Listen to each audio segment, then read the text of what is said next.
Pria ini adalah seorang pecandu narkoba. Dia tidak melakukan apa-apa sepanjang hari. Hari itu ia melewati sebuah restoran. Tanpa diduga, dia bertemu dengan pacarnya yang baru saja putus selama 5 bulan lalu dan kini perutnya nampak membuncit. Dia menyadari sesuatu. Pria itu memanggil pacarnya ke pintu belakang restoran. Tanyakan dengan jelas siapa anak itu. Wanita itu memberitahunya secara langsung. Pria itu tidak mengerti mengapa dia tidak mengatakannya sebelumnya. Jika tahu, dia akan bertanggung jawab untuknya. Tapi wanita itu tidak berencana untuk memberitahunya sama sekali. Karena bagi anak-anak, pria yang mendengar kalimat itu terdiam-diam. Bahkan dia malu untuk melihat langsung pada wanita di depannya. Apalagi yang ingin dia katakan, tapi wanita itu mengatakan dia hanya ingin dia menjauh darinya. Setelah itu, dia pergi tanpa melihat ke belakang. Pria depresi itu datang ke bar untuk minum. Kemudian pengawal mengusirnya karena dia tidak punya uang.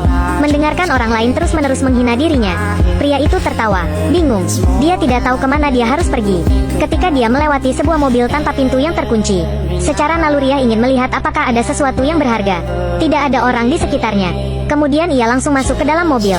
Dia ingin mengambil perekam kemudi yang berharga. Tak disangka, adegan ini dilihat oleh 2 polisi.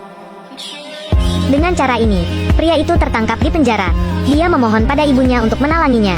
Kali ini ibunya setuju. Ketika dia sampai di rumah, pria itu mulai berbaring. Kemudian ibunya mendorong pintu dan masuk. Lemparkan amplop kepadanya. Ibunya mengatakan agar dia bisa keluar dari sini sebelum jam 7 malam. Dan bawa sedikit uang yang berada di dalam amplop. Itu adalah biaya penyelesaian untuknya. Tanpa mendengarkan anaknya, ibu pergi tanpa menoleh ke belakang. Dan beberapa bulan kemudian, pacarnya melahirkan. Dia memandangi anak perempuannya melalui kaca. Rasa tanggung jawab yang kuat muncul sebagai ayah. Disinilah perjalanan kehidupannya yang baru dimulai. Dia datang ke pemadam kebakaran untuk wawancara. Dia menatap bos di depannya itu. Kapten tahu sekilas bahwa dia adalah pecandu narkoba. Kapan terakhir kali kau menghisapnya?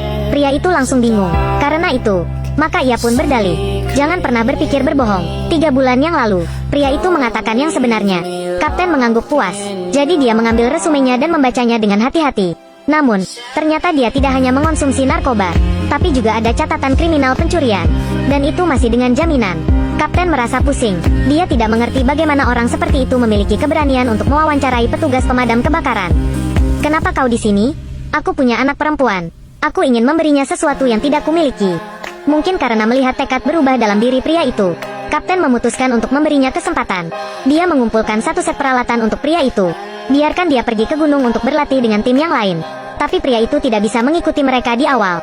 Dia ditinggal oleh tim. Saat ini, rekannya mau tidak mau bertanya kepada Kapten. Penilaian tim garda depan akan datang. Mengapa dia merekrut pekerjaan ini untuknya? Kapten tidak mengatakan apa-apa. Dia langsung memimpin tim ke puncak gunung. Ketika tim telah berlari turun dari puncak gunung, pria itu baru saja datang ke atas gunung. Tak satu pun dari anggota tim bersedia untuk berbicara dengannya. Perhatikan tim secara bertahap menjadi lebih baik. Menyaksikan tim secara bertahap pergi. Saat sore hari, mereka mengatakan kepada Kapten bahwa dia membuat kesalahan. Sang Kapten hanya bisa tersenyum tak berdaya.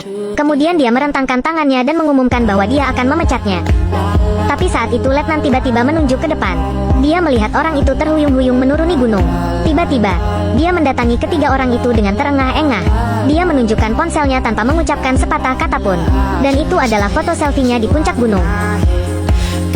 Sampai jumpa pukul 6 pada hari Senin pagi. Saat ini, Letnan menyerahkan sebotol air kepada pria itu. Karena dia tidak akan pernah menertawakan yang lemah. Hanya mereka yang lemah yang tidak mau bekerja keras.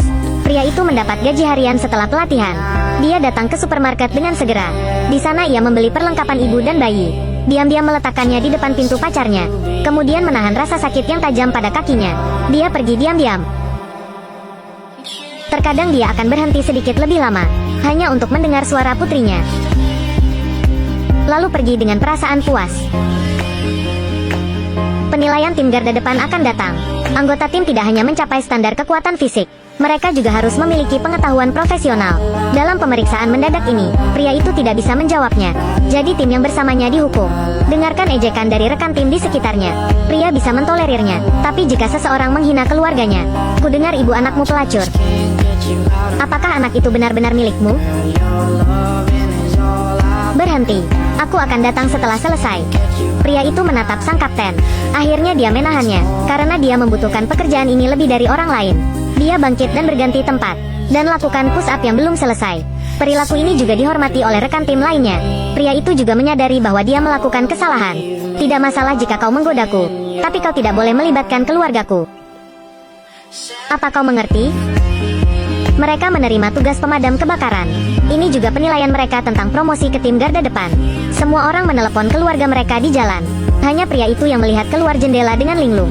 Untuk mendekatkan diri dengannya, pria itu mengambil inisiatif untuk berbicara. Dia menunjukkan sesuatu padanya. Dia memiliki pacar dengan sosok yang sangat mengagumkan. Saat aku menjadi anggota garda depan, dia pasti akan menjagaku dengan baik. Apa kau mengerti? Tapi suasana tampaknya menjadi lebih canggung. Mereka pun segera masuk ke dalam api. Api di gunung terus menyebar. Dalam situasi ini, mereka harus segera memadamkan api. Sebelum api padam, Kapten meminta anggota tim menggali garis api di area ini. Kemudian nyalakan api secara artifisial di depannya. Kedua api bertemu sehingga mereka tidak bisa terbakar. Tapi cara ini, tim mereka tidak bagus dalam hal itu. Rencana sang kapten ditentang oleh auditor. Orang tua itu masih bersikeras menggunakan pemadam kebakaran tradisional. Dia sangat mengecam perilaku semacam ini. Dengan segala hormat, kau hanya seorang penguji. Mari kita lakukan bagian kita, oke?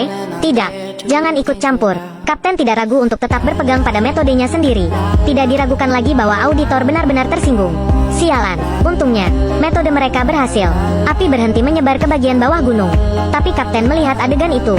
Dia tidak merasa bahagia, karena dia menyinggung auditor. Mereka juga memiliki peluang bagus untuk melewatkannya. Kesempatan untuk mempromosikan tim. Sekarang saatnya pengumuman hasil. Kapten berdiri di dekat telepon dengan gelisah. Sekarang dia ingin menanyakan tentang auditor. Tapi karena malu, dia menutupnya lagi. Lalu dia mengangkatnya dan menghancurkannya. Dia menyayangkan dirinya bertentangan dengan auditor saat itu. Dia bisa merusak masa depan timnya. Kapten bersandar di sudut dan menyalahkan dirinya. Sampai teman lamanya masuk ke kantor.